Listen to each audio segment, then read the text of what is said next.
Sistem hidrolik merupakan sebuah rangkaian komponen untuk pemindahan tenaga dengan memanfaatkan bahan cair ataupun fluida. Fluida yang digunakan biasanya berupa oli. Prinsip kerja sistem hidrolik menggunakan hukum Pascal, yaitu benda cair yang ada di ruang tertutup apabila diberi tekanan, maka tekanan tersebut akan dilanjutkan ke segala arah dengan sama besar. Untuk lebih jelasnya, mari kita amati ilustrasi berikut. Bidang A merupakan saluran input dan bidang B adalah saluran output. Pada bidang A diletakkan gaya input, yaitu gaya awal yang akan menekan fluida dalam pipa penghubung. Saat fluida pada saluran input menerima tekanan, secara otomatis tekanan fluida dalam pipa penghubung akan naik. Kenaikan tekanan ini membuat saluran output bergerak ke atas, sehingga benda yang berada di atas saluran output terdorong ke atas. Besarnya tekanan yang mengenai benda tersebut dipengaruhi oleh gaya input dan luas penampang dari kedua saluran. Secara garis besar, sistem hidrolik terbagi atas 3 komponen utama, yaitu unit tenaga, unit penggerak, unit pengatur. 1. Unit tenaga berfungsi sebagai sumber tenaga dengan liquid minyak hidrolik. 2. Unit pengatur berfungsi sebagai pengatur gerak sistem hidrolik. 3. Unit penggerak aktuator berfungsi untuk mengubah tenaga fluida menjadi tenaga mekanik. Saat ini, sistem rem pada mobil sudah menggunakan prinsip hidrolik untuk menggerakkannya. Komponen utama pada sistem rem hidrolik yakni pedal rem atau tuas rem.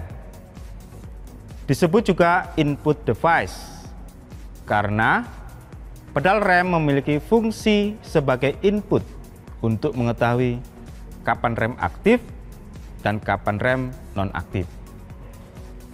Pedal bertugas untuk memasukkan daya tekan agar sistem hidrolik rem bisa bergerak.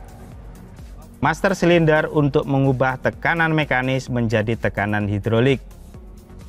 Energi gerak dari pedal rem ditranslate ke tekanan hidrolik oleh komponen master silinder.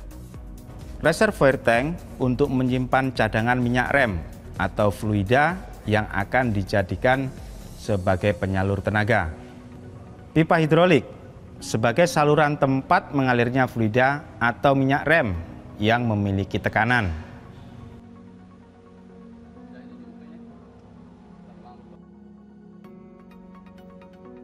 Wheel cylinder.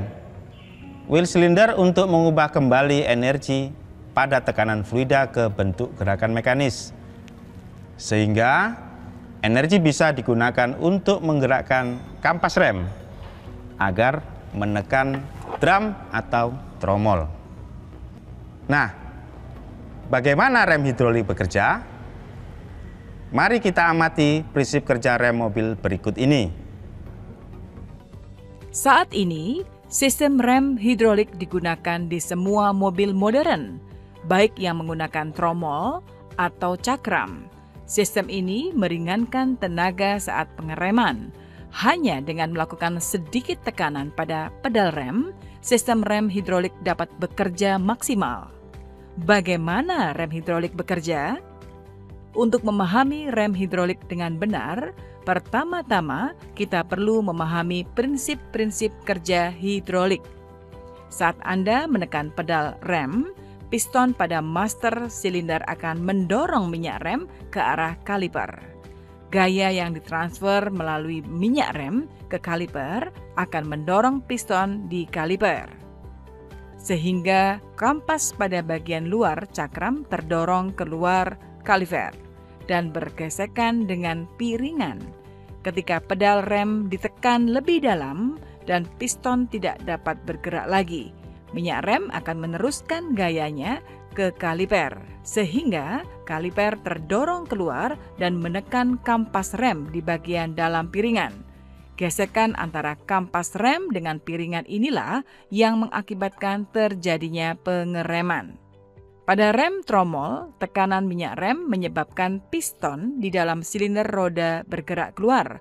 Gerakan piston ini menyebabkan kampas rem menekan ke arah putaran tromol. Gesekan kampas rem dengan tromol menghasilkan energi kinetik dan menghentikan roda. Setelah pedal rem dilepas, minyak rem pada kaliper akan tertarik lagi menuju master silinder dan mengembalikan minyak rem ke tabung penyimpanan fluida. Tertariknya minyak rem dari kaliper akan mengembalikan posisi kaliper, piston kaliper, dan kampas rem ke posisi semula. Komponen hidrolik dapat ditemukan pada alat-alat berat dan beberapa mesin industri. Yang paling sering ditemui, sistem hidrolik ini diterapkan pada dongkrak hidrolik yang digunakan untuk mengangkat sebagian bodi mobil hanya dengan bantuan tuas. Car lift mampu mengangkat seluruh bodi mobil dengan satu pencetan tombol. Hidrolik pada car lift menggerakkan piston naik dan turun sehingga mobil dapat terangkat. Hidrolik pada truk pengangkut pasir dimanfaatkan untuk mengangkat bak truk sehingga pasir dapat diturunkan dengan mudah. Hidrolik pada ekskavator difungsikan untuk menarik dan mendorong lengan ekskavator sehingga bergerak sesuai dengan keinginan pengemudi.